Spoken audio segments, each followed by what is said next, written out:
So when we think about patients, we we address a variety. We help them, their caregivers, whoever may be contacting us on their behalf, address a variety of issues. And so these are some of the roadblocks to access and affordability.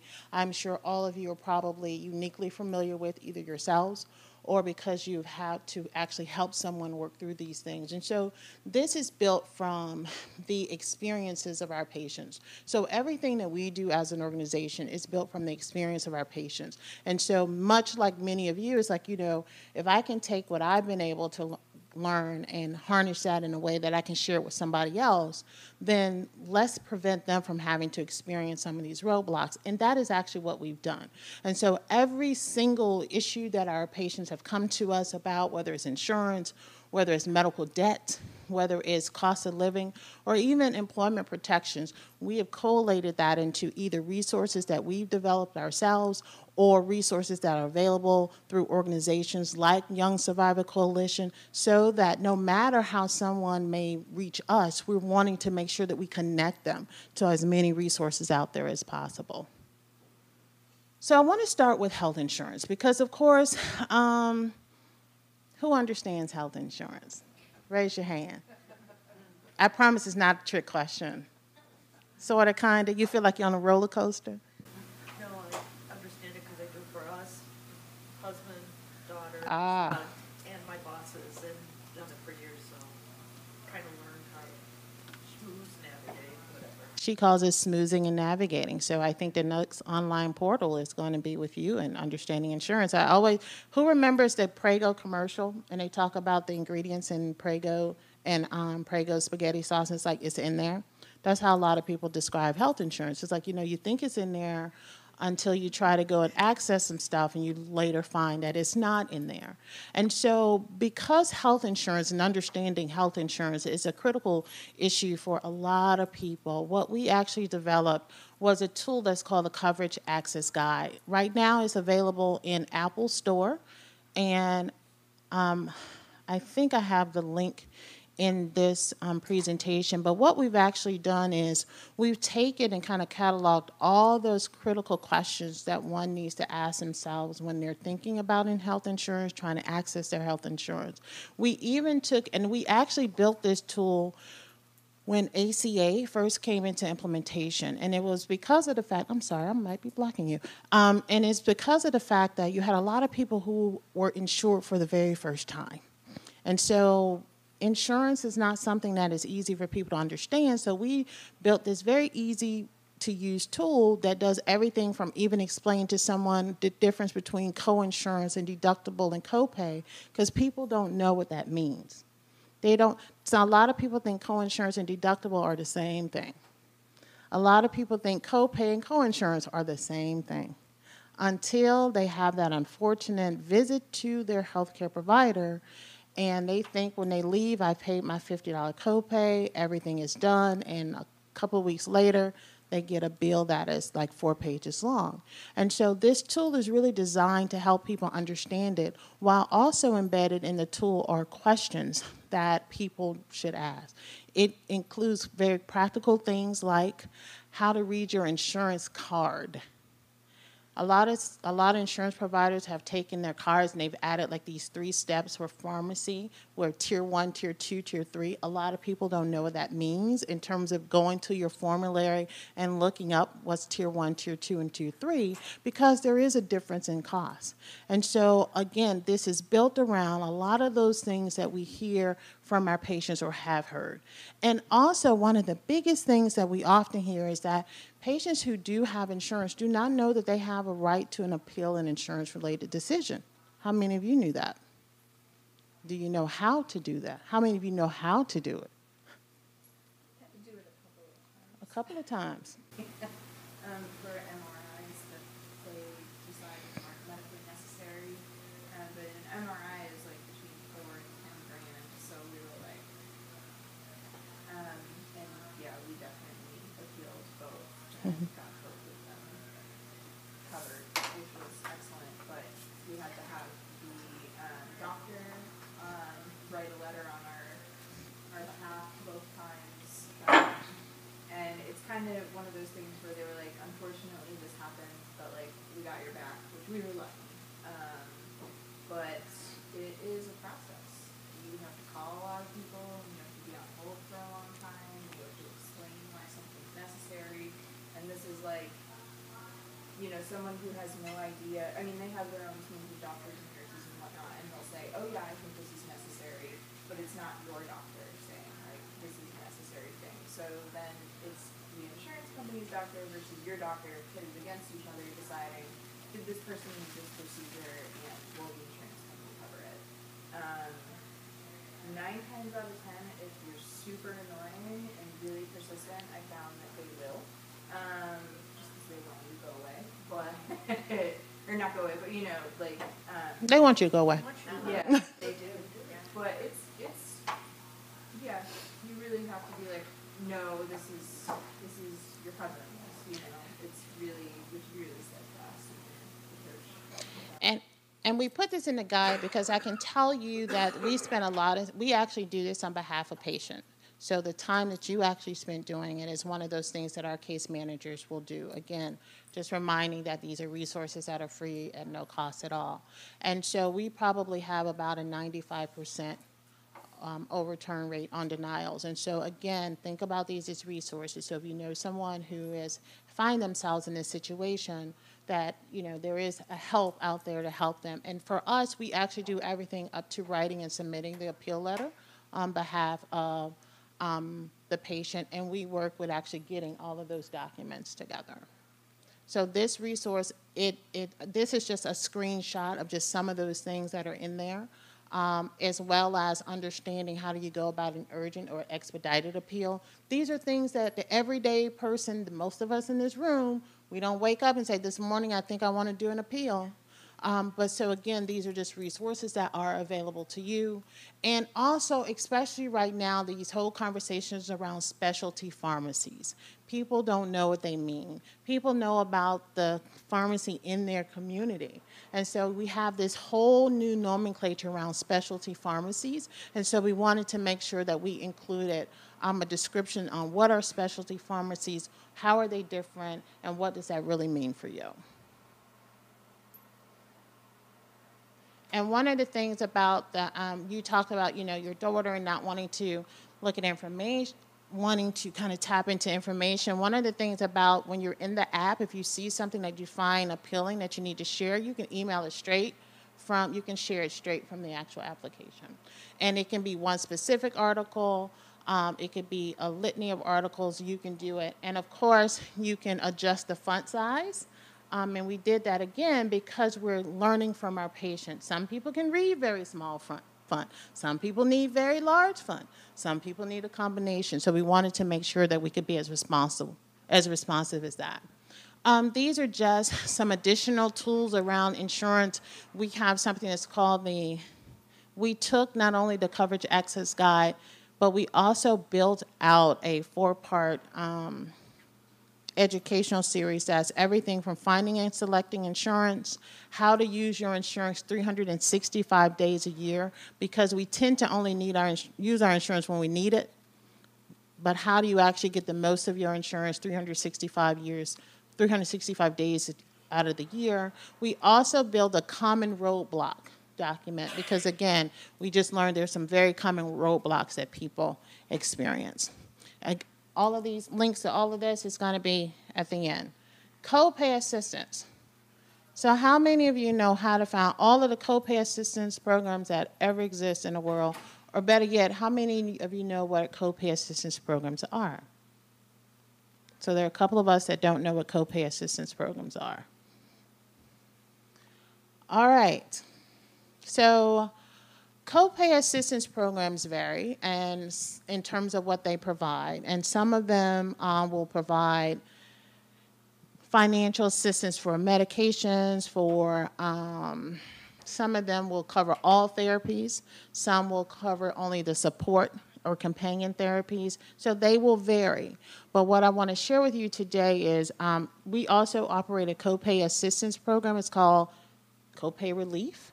And we actually designed this in response to, of course, the needs of patients who were having terrible financial difficulties accessing their medications. This is actually an online resource for you. It takes you about 7 minutes. So there are 3 portals. There's a patient portal, there is a provider portal, and we added a pharmacy portal. Because what we were finding is as patients were going to their pharmacy, finding out the cost of their therapies, that's when they were finding out that they couldn't afford it. And so we added the pharmacy portal so that a pharmacist could actually go online at that point of interface with that patient and do an application. It takes about 7 to 10 minutes to complete the application, and you will be notified within 5 minutes if you're approved. If someone is approved for our copay program, we handle all of the administrative process with your pharmacy of choice.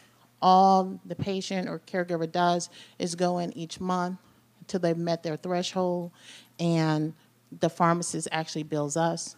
This is just a truncated list of some of the disease funds that are actually in our copay assistance program right now.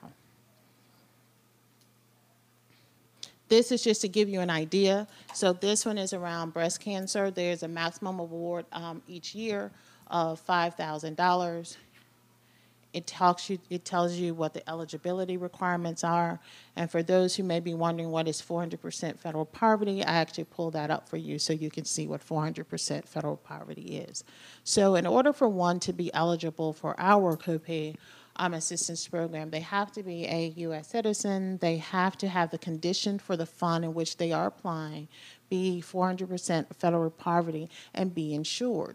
Now, in the event that someone comes to our copay program and they are not insured, they will actually be referred over to our case management side, and our case managers will actually work on getting that person insured. Any questions about that copay? I asked them if they had internet, because what I wanted to actually do is show you. Oh, I guess I can't switch. Oh, never mind. Because we just opened a couple of funds this week, and so I was going to actually show you all which funds are actually open. But I encourage you to actually go back and visit that site, which is, my clicker does not click anymore. Okay, it's www.copays.org. Again, we update that copay site every single day.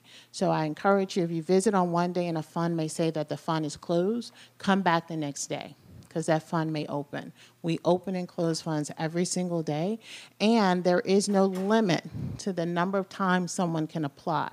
You can only apply once in a calendar year, but you can reapply every year. Okay? And it's no limit to the number of funds. That's another question I always get. So if someone is applying for a breast cancer fund here, if we have a transportation fund, does that mean that they are not eligible for that? No, that does not exclude them. Okay, the clicker don't want to click. All right.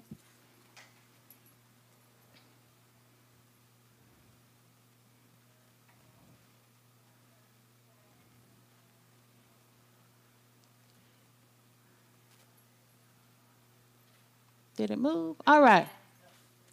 All right. That darn clicker. Okay. So one of the other things, I talked about her earlier, because we've been working in this space for so long, that one of the key things that we learned is that everybody starts from scratch. Everybody is trying to figure out where are the resources, how do I find them, what do I do? And so what we've done is we have developed what we call the My Resource Search. It's available in Apple Store and Google Play. And what we've done, this is an online directory of a whole lot of resources. We have all 50 resources for all 50 states, a litany of conditions. Of course, breast cancer is in there. Actually, cancer is in there, and it actually forces you to choose your cancer. So we have breast and colorectal and bladder and stomach and kidney and lung, you name it. And so this is actually our depository of all of these resources into one place, okay? This is actually what it looks like on your mobile device, so it is mobile optimized, so you can use it anywhere, just like the coverage access guide. If you happen to be in the My Resource Search app and you do find a resource, you can actually either print it out or you can email it directly to someone if you're searching for someone else. These are just some screenshots of what it looks like on Facebook, because there are some people who still sit at desktops and computers, so we wanted to make sure that we had an active desktop version as well. One other thing about our National Financial Resource Guide is that we have a tab for individuals who are uninsured and a tab for individuals who are underinsured. And so when you actually are on the site, this does not have a pointer, so I'm the pointer. So anytime you're on and you're searching for resources for someone who is uninsured, underinsured, everything is going to show up green. And so when you go to the resource site, it's going to say uninsured and it's going to be green, and then uninsured is going to be blue. That way you always know that you're searching for resources for someone who is uninsured versus someone who is underinsured, okay? And this is just an example. And so you go into the site, you're asked to respond to 4 questions. The first is age range. You're going to also choose the state. That's the state that you want to search for. And it's going to ask you to choose your disease type. As I mentioned, when you choose cancer, it's going to give you a secondary box to pop up for you to choose the cancer that you want to search resources for. In this box here, it will allow you to search up to 4 different categories. We have 32 different service areas in that box. That includes everything from copay assistance programs to child care to nutrition to housing and lodging to transportation. You can choose up to 4 service areas per search. Once you choose those 4, you select Get Resources, and then it's going to populate for you a list of potential resources based upon your responses to those 4 questions. And this is just an example of the types of resources that are in there. And so what we've basically done is we've cataloged the resources that our case management team taps into, and we put this into this online form so that you don't have to go back and try to build your own file cabinet of resources. One of the things that we do ask, because this is a massive undertaking, if by chance someone does go to the NERD, we call it the NERD, National Uninsured Resource Directory, and they find a resource that is no longer viable, to let us know, because of the fact this is all 50 states, 32 different service areas, so there's a lot of information here. One of the newest things that we just added, meaning just launched last week, is we added a specific breast cancer resource directory. And the breast cancer resource directory, we have both breast cancer and a tab for metastatic breast cancer, because I think I had a metastatic in the room. And so we've added a breast cancer specific resource to this. This is just to give you an idea. Search happens the same way.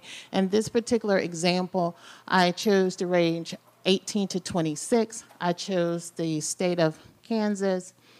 I chose Missouri. And these were the actual categories: fertility-related services, emotional support. And this was one of the resources that popped up. Now, I can tell you, by just choosing those 2 things, those 2 categories, there were actually 116 resources that populated. This is what metastatic looks like. So the purple will always, you'll know you're always on breast cancer, and for metastatic, it'll always show on blue. And so this is actually an example of what it actually looks like when it populates those resources. And you see, just for those 2 questions, that age and that state, like I said, 116 potential resources. And it took, maybe 3 minutes? It may take you 2 minutes. It will probably take you a lot longer than 2 minutes to come up with 116 resources, right? So organizing it all, appointments. I know y'all looking for me for the answer. That's why I made sure the description did not say you will receive guidance from an expert in this field. So this is actually what I came up with, the question in terms of organizing it all, appointments. And I put a question in here because a question versus resources, because I think the experience of the folks in this room is probably the best resource in terms of really understanding how do you really manage all of the appointments. So has anyone mastered it? Has anybody found some tools that they found helpful for managing appointments?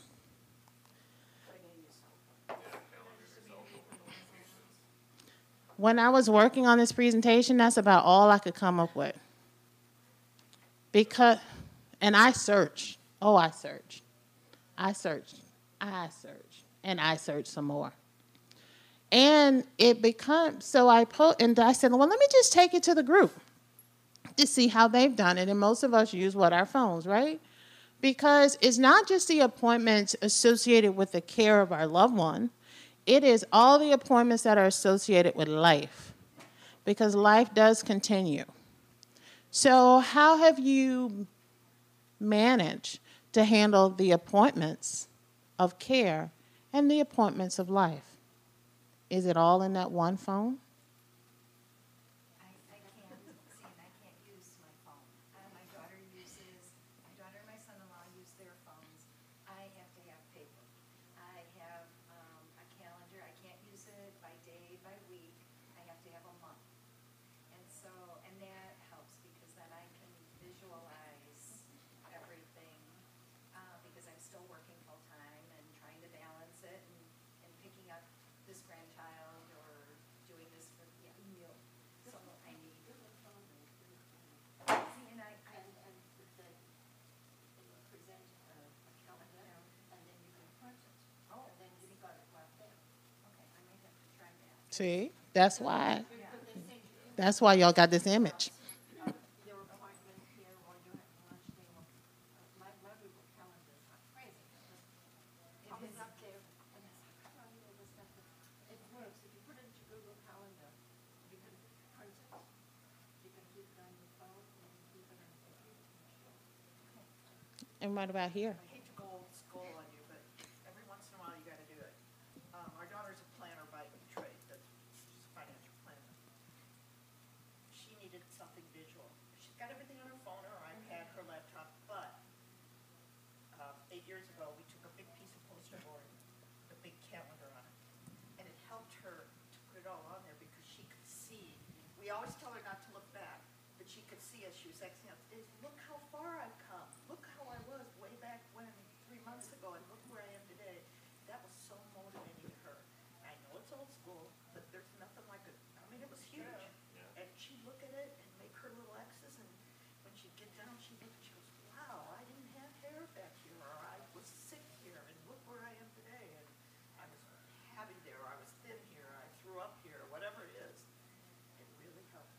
So for you, the calendar and the managing of the appointments was more than just about the process of managing the appointments, as much as it is an emotional reinforcement of progress. It was a visual sign that she had made progress, a tangible thing she could hold on to. Okay. You can color code that Yeah. according to. And she did. Excellent. Great. Make an activity out of it, right? Yeah. What else? We had to instate Life Day, which is on Sundays, and that is, okay, what appointments are this week? And then we both pull out our Google Calendar and say, okay, is this off here, or whatever. Depending on our work schedules, we usually have that hashed out beforehand, but we definitely like have to make it like a game, where we go get this coffee, so it's terrible. And,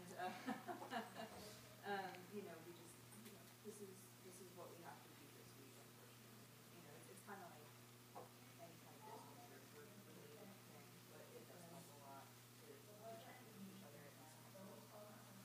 Have any of you tried some things that didn't work in terms of managing appointments?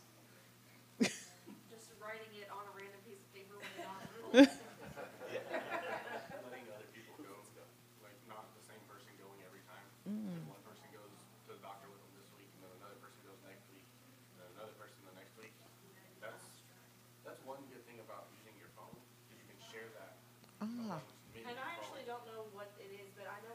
sister she has shared custody of her son, and her and her ex-husband have a shared email address, and there's a calendar attached to the email address, and so they both get it on their phone. I don't know, it's an app, that's all I know. And I know there are apps that I have not used before, but that are supposed to help me keep track. I researched so many apps around appointments that I was delirious by the time I finished. I haven't used them personally. I use 2 calendars. I use my phone as well as a paper calendar. And that is actually why I purposely did not list them on this slide, right? Because yes, there are apps out there, but for those of you who are in this room, you can say, look, having multiple people go, as much as you appreciate the support, when it comes to trying to manage appointments, that might not be the best way to approach that. However, think about appointments differently. Think about them as also a visual display of the progress that can reinforce some positive behaviors at a time when everything seems to be just so very dark and gloom, right? We got to find those sparks of light where we can. So it gives us, so in this room, we've kind of identified a very different way to think about appointments, as well as, well, maybe this is a biscuit and coffee day. And yes, we may be talking about appointments, but it's time together that we are sharing, and we're talking about the next chapter in the journey. So beginning to think differently around how we talk about appointments. And I'm going to try some of that stuff. Medical information. So what I really wanted to do here was give you some, because people always ask the question, what should I be keeping, right? And so this is just a snapshot of some information that you may want to think about keeping copies of. Lab results, radiology, cardiac tests, pathology, other clinical notes. So if you have someone who's in care, but they may be seeing a physical therapist, or they may be seeing a counselor, or they may be seeing someone else, also capturing those notes. And the last one I really want to put out is the advance directive. And I want to draw your attention to this last statement. Advance directives are not just about being terminally ill. And I think what has happened is we've kind of cast this cloud over advance directives as gloom and doom versus it being an opportunity, a very empowering opportunity to ensure that the wishes of your loved one in terms of their care, you know exactly what they are. So think differently about there's a planning involved in advance directives where you and your loved one work together and say, okay, well, when we start to think about your care, what is it that you really want? What would you like to see? If we have to talk about physical therapy and all those things, what do you want to get out of physical therapy? So let's begin to make sure that we're thinking about advance directives very differently and removing the gloom and doom that's often associated with advance directives, because they can be a very empowering tool. They can be a resource for you, because oftentimes you're like, well, I wonder what they really want. I don't know about you, but with my mom, and I had to come to this realization myself. I was like, I don't want to do an advance directive. What do you mean? Why do you keep asking me that? And so I had put up this wall. I was like, no, we're not going to talk about that. And then one day she says, well, how do you know that's what I want? And I said, well, Mother, I'm your caregiver. I know everything that you want, right? Because we tend to sometimes think that. But this was a great opportunity for us to have lunch, and we talked about her advance directive. And we left there. I left there with the comfort of knowing that when it comes to her care, she's never able to talk specifically about what she wants. I know what she wants. I can be her voice. I can be her advocate. I can be her champion. I want to say something about Yes, please. I just redid mine, not my voice, but I redid mine, and our attorney gave us a little card that we give to the doctors, the hospital, and to family members that says we have an advice directive, and then they can access it from the medical side. Somehow it's all tied in together, so you don't have to carry forms of paperwork. And if you do want to talk to your attorney about getting that little card, and yes, I think it takes a weight off of other people's shoulders as to what I want. So I've told my girls, you don't have to worry about it. It's all down there. So it does relieve the burden. We do a program for all breast cancer survivors, not just stage 4, when you're thinking of, end of life type directives. But it's for anybody to come to, which it just goes over all of that, but also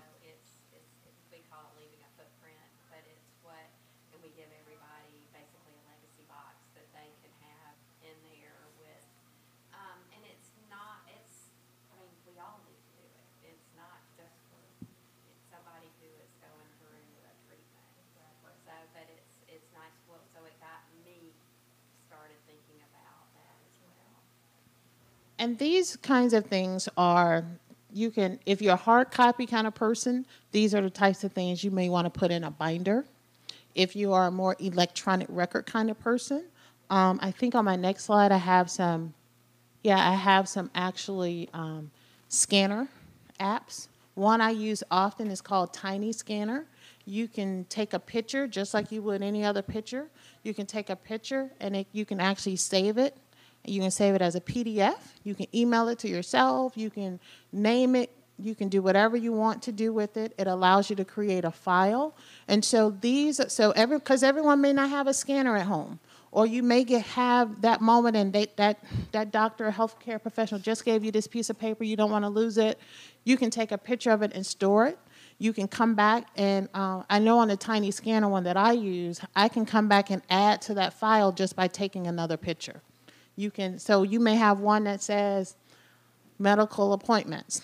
You may have another one that may say receipts. You talked about kind of keeping up with all of the receipts. You could say receipts for March 2019. And guess what? When it comes time to do taxes and things of that nature, you go to your Tiny Scanner and email yourself all those receipts. And you're not like me sometimes trying to be like, oh, Lord, I know I got one more receipt. And that's why I had to do that, because you're getting receipts from pharmacy. You're getting copay receipts. You got co-insurance stuff. You got all of this stuff, but no one place to keep it all. And so these types of online or app-based tools can actually let you do that by taking a picture of them. And I tried to make sure I pulled one for the Android users as well as for my iPhone users. Does this have like different folders and stuff so you can label tabs for? You would name them. Mm-hmm. You could name them. And like I said, it converts it all to a PDF. And some of them you can decide if you want it to show as the actual picture itself, or it would do almost like a black and white wash of it so it's even clearer. Because over time, if you keep receipts, they start to fade and things of that nature. So these types of tools can help you kind of store that information. And you can email it to yourself. If you need to email it to someone else, you can do that straight from your phone. Another one, so of course it's like one question is always around medication schedules, right? We know there are a million zillion kind of medication schedule tools out there. I pulled a couple of resources. WebMD proposes the 6 options to your left. And one of the ones that really stuck out to me was the one around talk to your doctor and pharmacist. And what they actually suggest here is if the frequency of the medication that you're taking is really confusing, ask your healthcare provider if there is an alternative that may be less frequent so that you're minimizing the frequency in terms of when you may have to take that medication. Because sometimes people are like, okay, well, I got to take this one 6 times, this 5 times, this 3 times a day, versus saying, well, is there something else that I can probably better coordinate with some of my other therapies? And I thought that was pretty interesting, because we think whatever we've been prescribed, that's it. But being able to at least ask those questions to see if there may be something out there that may work a little bit better with your schedule. And so even though they propose all 6, that's one I really wanted to point out. And this was just one of many medication checklists and schedules that are out there. This one was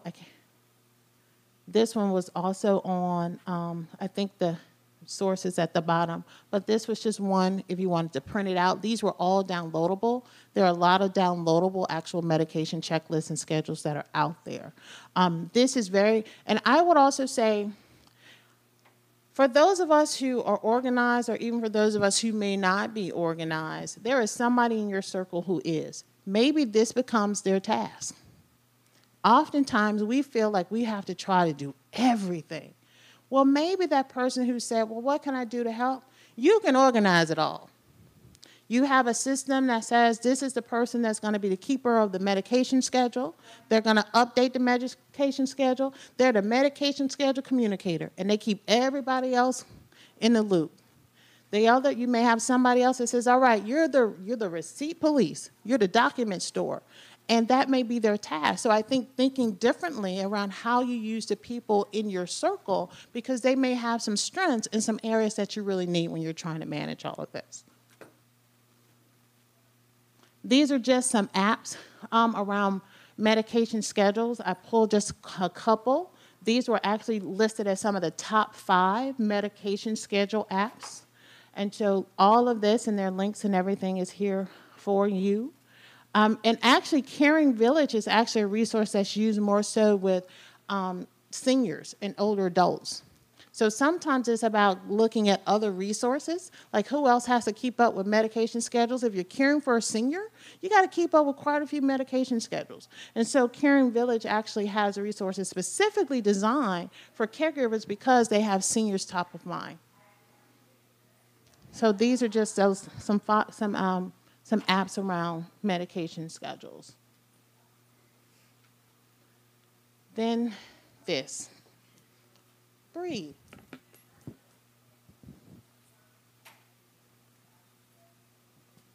I asked all of you your favorite dessert. Now I'm going to ask you this question. When was the last time? How many of you had your favorite dessert this week? 2 people. How many of you have had your favorite dessert in the last 30 days? How many of you have had your favorite dessert in the last 60 days? But we say it's our favorite dessert, right? As a caregiver, take a moment to breathe. Take a breath. And that just may be simply you having your what? Your favorite dessert. Why don't we do that? Why? Because we're trying to manage it all, right? But guess who needs to be the number one person that you're managing?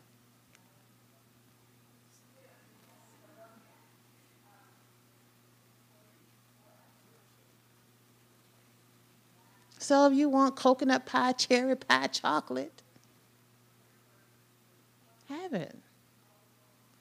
That may be the one reprieve for you that allows you to breathe.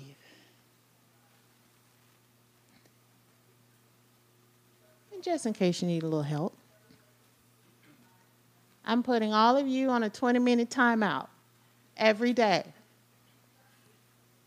You have to take the caregiver's 20-minute timeout.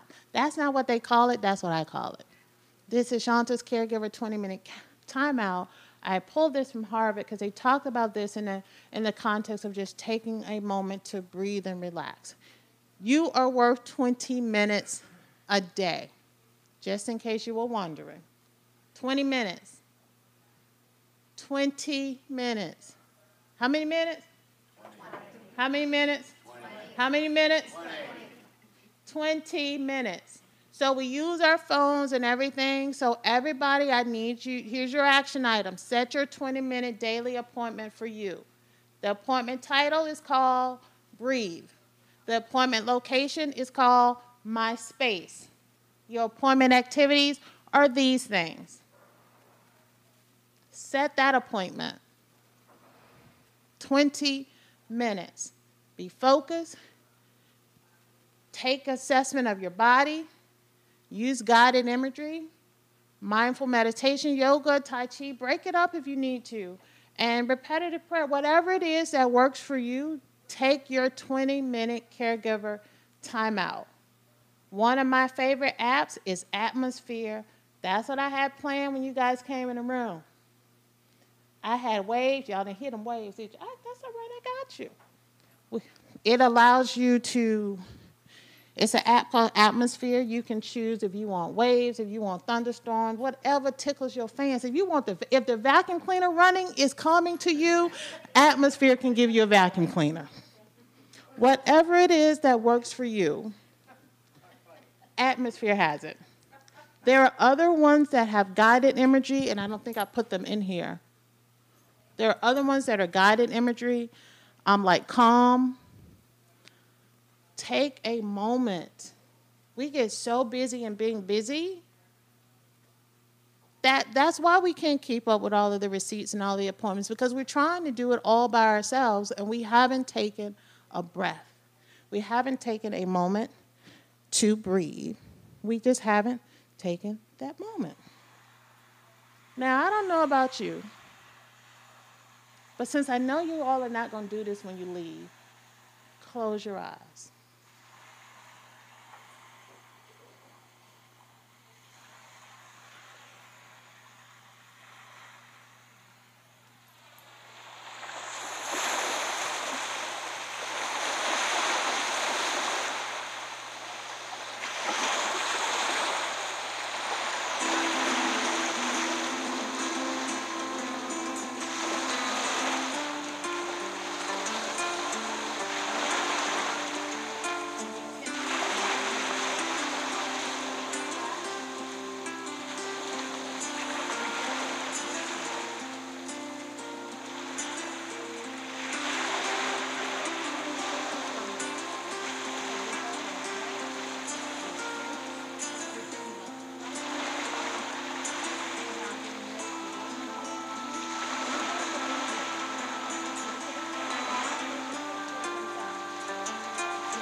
Y'all was struggling. See how we can be so wired? We get so used to the hustle and the bustle that when we're forced to kind of stop, it's tough, right? He was like, nope, it wasn't hard at all. We have to do that because you're not just carrying the weight of your world, you're carrying the weight of the world of your loved one. And so take your 20-minute caregiver timeout so you can just breathe. Calm atmosphere. Like I said, atmosphere is one of my favorite because I was saying to somebody, you can even get traffic if you need it. I don't know who want to listen to traffic. But everything from the beach to seagulls to pigeons in New York City, whatever you need is there. But we have to allow ourselves to be human before we can be helpful. All right? That's the contact information for Patient Advocate Foundation for both our case management side and our copay relief. Again, toll-free, all 50 states, U.S. territories. We connect folks to a host of different resources. There is no limit to the number of times that someone can contact us, whether it's the person, the patient themselves, or their caregiver. Think of us as an extended caregiver for you, an extended resource. Here is my contact information as well as a link to some of the documents that I mentioned. And I think they are going to be publishing these slides, so don't hesitate to call me. The only thing I don't have on here is my cell phone number, but I'll give that freely. And my cell phone is 757-506-4652. So if you have a question and you're just not clear about, hey, Shanta, I'm trying to find a resource, call me. And I'll do everything I can to make sure that we connect you to someone that can help. So I hope you found this helpful. Are there any other questions?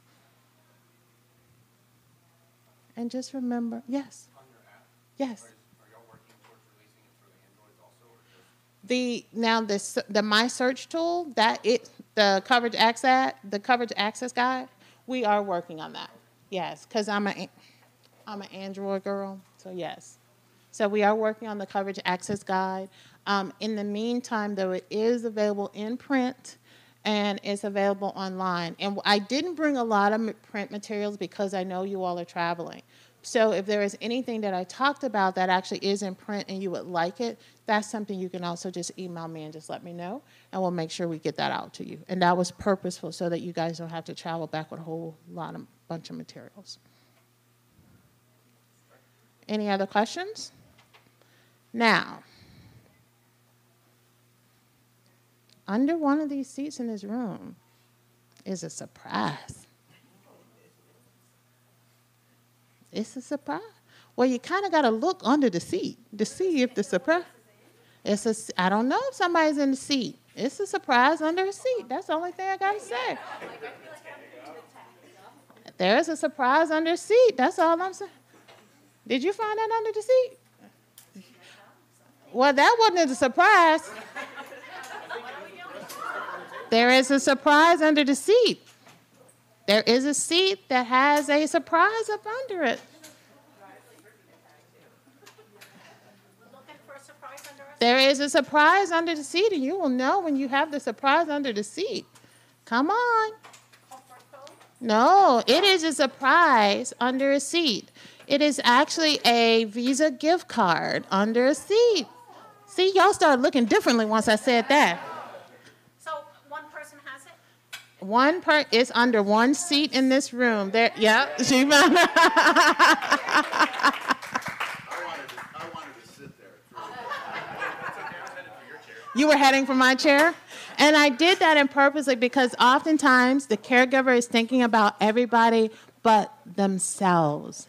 And so that is just a small token for your 20-minute caregiver break. All right? So you guys have a great rest of the conference, safe travels, and I'm available if anybody has any other questions.